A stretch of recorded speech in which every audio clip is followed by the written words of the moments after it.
welcome back to Pia Talks, and today we are talking Evil Things, Season 1, Episode 7.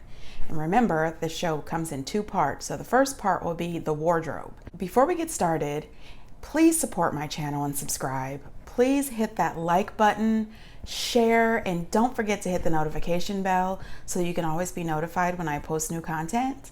And thank you so much for watching. Thank you for subscribing. Now let's get into the show. So in this episode, they are speaking with a lady named Jenny. Her situation happened in 2006. Jenny is a child psychologist, and she actually became interested in becoming a child psychologist just because she has a true, pure love for children, and she wanted to be able to help children get through life, get through the hard times, situations that are really difficult for children. Her and her husband, who is in the military, they have been trying and struggling at the time to have a child of their own. She had previously gone through 2 miscarriages. Her husband has been deployed several times, and this last time that he leaves for deployment, before he goes, he buys a new house for her that is already fully furnished from an auction. He buys this house for her thinking that maybe she'll have time, in the house. Maybe she may invite people over and she won't be as lonely. She says that it was a great idea, him buying the house and everything. However, she says that it didn't really feel like her own because it was already furnished and fully decorated. And everybody who knows, when people buy a home, that's part of the joy of buying your new home. Being able to pick out every piece of furniture, every photo, every lamp, everything that goes in there. That's part of the fun of it. You get to decorate that house and let that house be a representation of who you are and what you think is beautiful. Day 2, Jenny and her husband's brother, Hal, who is also a Marine, who happens to be home from his latest deployment due to an injury. She spent a little more time with Hal. He wants to be there for her and support her while his brother is away because he knows that she's pretty much alone. So they decide to go out to a few yard sales. Now let me say a little side note about yard sales. My mom loves a yard sale at a thrift store. And I'm telling you, like I said before, everything scares me. I'm very picky and choosy if I buy anything at a yard sale. I'm sorry. I am probably being paranoid. No, I'm positive that I'm very paranoid and doing way too much, but I still watch. So while they're at this yard sale, Jenny sees this beautiful wardrobe. And she thought, wow, I could buy this for the house, put it in my bedroom. It'll be my first purchase for the house, something that I actually picked out. So they go to the lady who's giving the yard sale and ask her how much for the wardrobe. This lady says, you can have it for free if you haul it out of here. They were completely shocked, but said, oh, wow, okay. Jenny says that she thought that it was, pretty much the time for the yard sale to be over and that the lady didn't feel like haggling or offering a price. So she just said, go ahead and take it so she didn't have to deal with it anymore. Right. So she gets the wardrobe home, she puts it in her room, and she starts wiping it down. When she's cleaning out the drawers in the wardrobe, she realizes that there's some items still left in there. There's some classic paperweight. There is a old style fountain pen, a little hairbrush, a couple of items. She takes all the items, puts them in a shoebox, and sits them in her closet, thinking that later when she gives to Goodwill or something like that, she'll go ahead and give these classic items. Later that night, while she's asleep, she hears this creaking sound, and she wakes up to find the wardrobe door open. And she thinks to herself, wow, that's odd. I'm pretty sure that I closed that tightly, but maybe I set the wardrobe on a slant and it caused the door to open. So, she didn't think anything of it. Day 5. Jenny is at home by herself, alone and tired, eating leftovers. She is really missing her husband. She is really just lonely in this, she's really just completely lonely in this big house. All of a sudden, she hears the sound of children playing, and it's late. Kids are not outside. The sound is coming from in the house. Jenny walks around the house trying to figure out where did this noise come from. She goes upstairs and the wardrobe is open. And she's again wondering, why is this wardrobe open? So when she goes to shut the wardrobe, oh my gosh, there is a child in the wardrobe looking at Jenny. Nope, nope, no. The wardrobe has to go. The items from the wardrobe has to go. We want kids, not ghosts. I'm sorry. Are you a good ghost or a bad ghost? You've got to go. Jenny, being a psychiatrist, she says, listen, I realize that the mind can do incredible things. I also realize that when you are going through stress, things can happen. She said, and I am stressful. I'm worried about my husband every day. I miss him every day. I'm alone every day. So I am stressed out. However, am I that stressed out? I don't think so. So she calls Hal. Hal comes over. She tells Hal the whole story. He says, well, it does seem a little odd. And she's like, how? I know. She said, I know that I ask a lot. I know that I ask a lot. But can I please ask you to get that wardrobe out the house? So Hal says, of course, I'll get the wardrobe out the house. Hal tries to take the wardrobe back to the lady who gave it to him. The lady would not take it. She refused to take the wardrobe back. So Hal takes the wardrobe to the city dump. She says that after the wardrobe was removed, everything just went back to normal for a total of 6 years. 6 years go by and nothing is happening. As a matter of fact, her husband is home from his most recent deployment and is on his way back for another deployment. And they have a child who's 5 years old now. Then all of a sudden, day 2190, Jenny's husband, Tom, leaves for deployment that day. And that night, Jenny wakes up to hearing her son, Casey, who they call their miracle baby, having a complete conversation with himself. I tell you what, she has never heard him having a full conversation by himself before. So now all of a sudden, that would freak me out. And why now? Now that Tom left. If I was Jenny, I would be saying, why am I the one who always has to put up with this crazy supernatural? Probably because you're the one who brought the wardrobe into the house, Jenny. She goes to find Casey and she finds him standing at the top of the steps in a complete trance.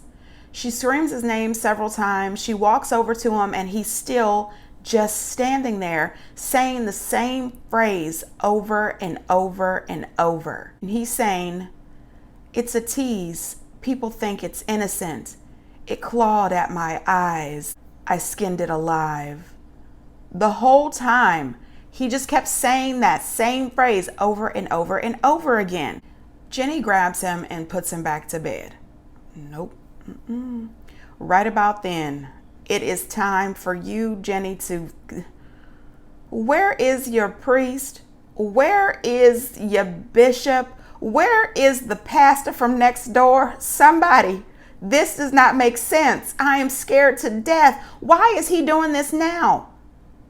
All of a sudden, out of nowhere, Jenny is a therapist, so she must know what she's doing, but that would have freaked me out, scared me to death. I would have tried to wake him up as much as I possibly could to have a pure conversation with my baby. Son, why were you saying that? Do you remember saying that? What is happening? She didn't do that. She put him back to bed. Day 2194. Jenny hears that same child laughter that she heard 6 years earlier, and she could not forget it. She said a tingle went down her spine. She's like, what is happening? Where is this coming from? What is going on after all these years? She goes into the room and she sees a kid sitting at her desk, writing that same phrase over and over and over again. She turns around to find her son, Casey, sitting in the corner, scared to death. When she turns back around, the kid is gone. When she turns back to look at Casey, she realizes that Casey is sitting there next to the shoebox with all the items. And that's when she starts putting it together. She said at first she thought she was absolutely crazy, but Casey sees the same thing that she sees, so she knows that she is not crazy. Two people are not going to see the same thing. Second, she wanted to know, Casey, when did you find this shoebox and when did you open it and start pulling out these items? She decides to go see the lady who gave her the wardrobe. She goes to the lady's house and the lady absolutely recognized her. And the lady says, oh, I shouldn't have given you that. And I'm thinking, you damn right. You shouldn't have given it. So anyway, she says, it belonged to my father's brother. He was electrocuted for a crime he didn't do. They said that he confessed. He wrote some rambles, somebody clawing at somebody. And Jenny repeats the phrase. And the lady's like, yeah, something like that. She says, well, he was innocent. No, I don't think so. And I think the innocent child that he murdered is now haunting Jenny's house. Oh, Lord. Listen, Jenny goes home. She collects everything. She puts it in that shoebox and she sets it ablaze, okay? She builds a fire and her and Hal burn everything to a crisp. Jenny believes that that ink pen was the pen that the man used to write his confession, and that was that child coming, to her house.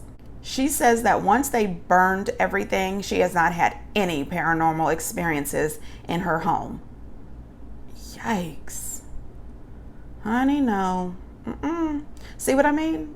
Watch what you purchase at yard sales. I mean, who would have thought a beautiful wardrobe and a beautiful classic fountain pen would cause so much drama? Pray over it before you bring it in the house. I mean, I have no idea, but this stuff freaks me out. The second part of the show was called The Interview, and it featured a guy named Miles, and this happened in 1994. In 1994, Miles was 17 years old, and he lived alone. He had had some sort of falling out with his parents, and all he wanted to do was graduate high school and find a way to get in and pay for college.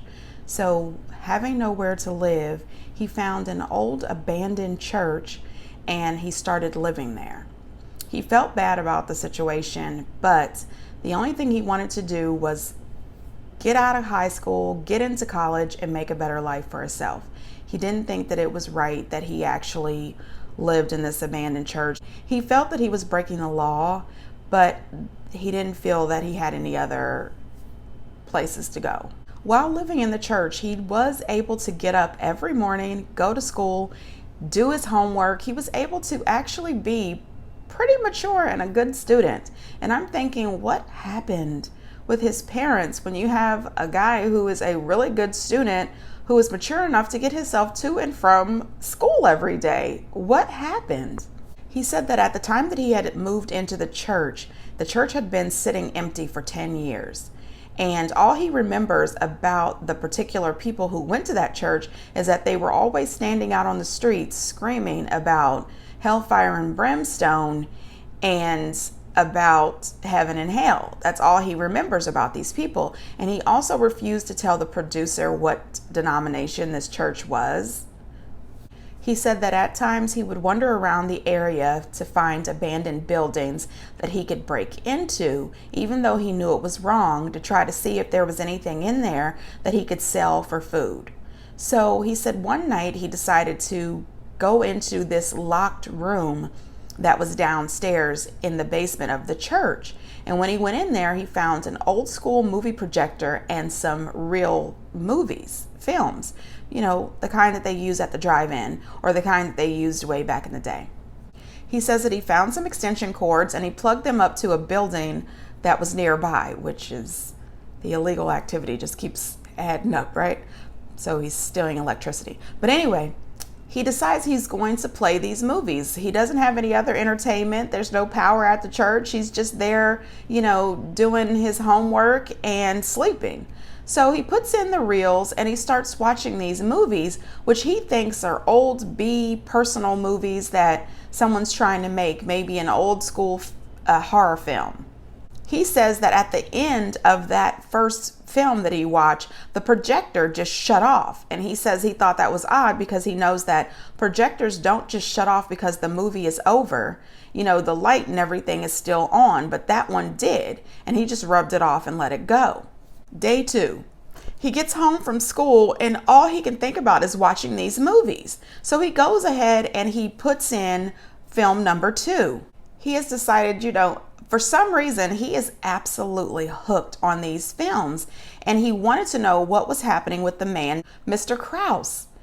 Mr. Krause is in this movie, and he thinks that he is an amazing actor, but these interviews with him is getting weirder and weirder. The films focus on an interview with Mr. Krause.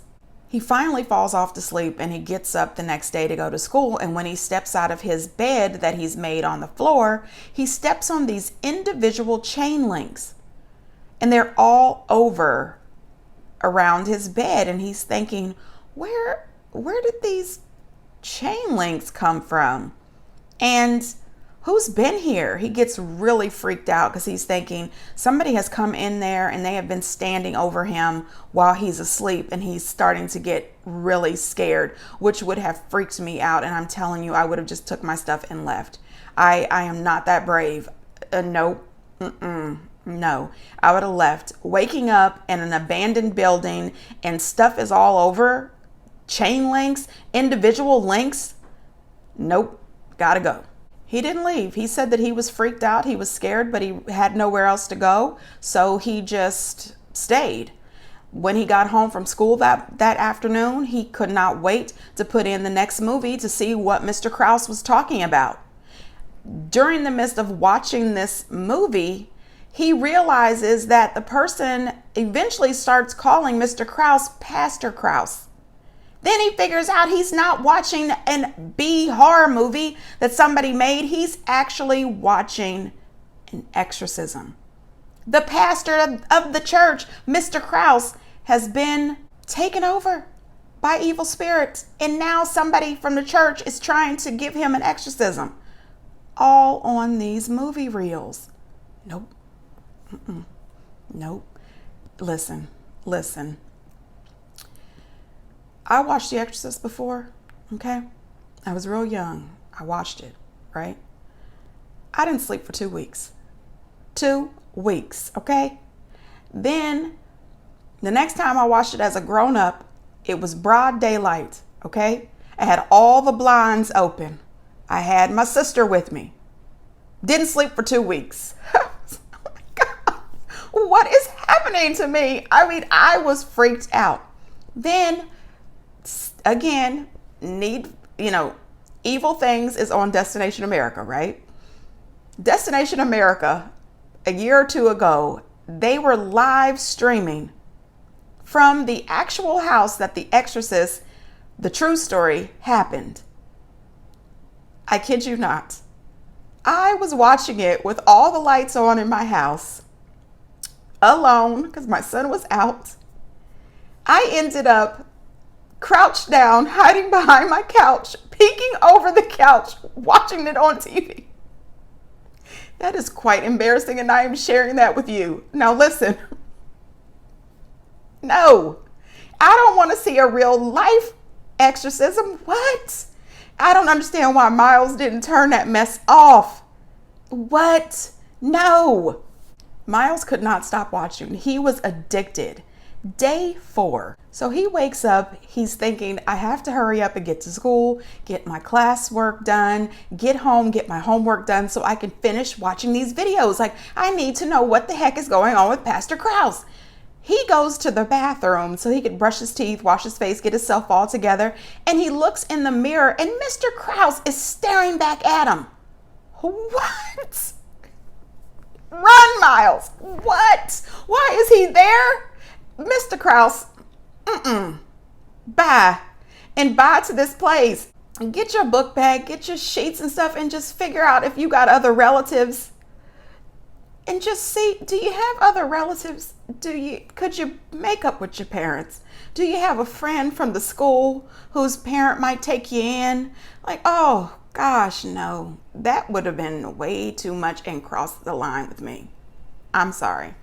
He says that once this happens, he's got a burden that he's carrying. He feels like a heavy weight is on him, and he's feeling depressed and just down, just feeling completely weighed down and depleted. And I'm thinking, Miles, it's because of those videos, buddy. Let it go. Don't watch any more of these videos. But he couldn't. The videos were practically calling for him to watch. After school, he says that he really didn't want to go back to the church, but he didn't have any other place to go. Plus, he said that he was dying to watch the rest of those videos, and he only had 2 reels left, and he was determined he was going to get those watched. By the time the second to the last film was over, Miles said that he was trembling. He was freaked out and scared over what was happening during this exorcism of Mr. Krause. So he decided that he still wanted to see that very last reel. It was while he was watching the last reel that he realized that Pastor Krause was actually chained to the wall with the chain links. Then he remembers those links that were all over the floor. See? No. Once he watched the last reel, all of a sudden he sees like a presence of somebody standing on the other side of the church door, like in the vestibule area. And I'm sure I'm saying that wrong. I'm Southern. That's how they say it, the vestibule. Anyway, they're standing over there, and then all of a sudden it's a whole bunch of rattling and shaking like someone is trying to get in the door, and he hears like the sounds of chains. He says that he grabs his stuff and he takes off running. Bye, church. He says he don't know about other people, but he definitely believes in God, and he also believes in heaven and hell. When he gets outside, he realizes that Pastor Krause probably died at that church, and that's why they up and left. He also says that he realizes that maybe Pastor Krause's body is still in the church, in the other part of the basement where he was chained up to the wall, where he's never been. So he decides to go back in to the church to see if he can find Pastor Krause's body. He gets down there and all he finds is the chains. No bones, no body. So he decides, I'm going to go back to the room where he was watching the videos, collect all the reels, and take them to the police. Well, he goes back up there to collect all the reels, and as he's putting everything together in this box, he hears something. He turns around, and Krause is standing right behind him with no chains. He did not, he left all the reels and ran. He says that he went to the police department, and the police told him that they were thinking about pressing charges against him for trespassing, and refused to investigate the case, refused to go into the church to get the reels or anything. Miles says to this day the church remains empty. He did end up graduating high school. He also went off to college, and he is officially a social worker now. So life has gotten better for Miles, and he has never experienced any other paranormal activity. But I tell you what, bless you, Miles, because that had to be a struggle. Finishing high school, going off to college, and not having that support, and dealing with Mr. Krause. Not my style, not my life, cannot. Okay? Whew, I wouldn't even walk past that church. Sorry, cannot do it. Anyway, that was it for Evil Things. Thank you so much for watching. Please get down in the comments. What did you think? And until next time, bye.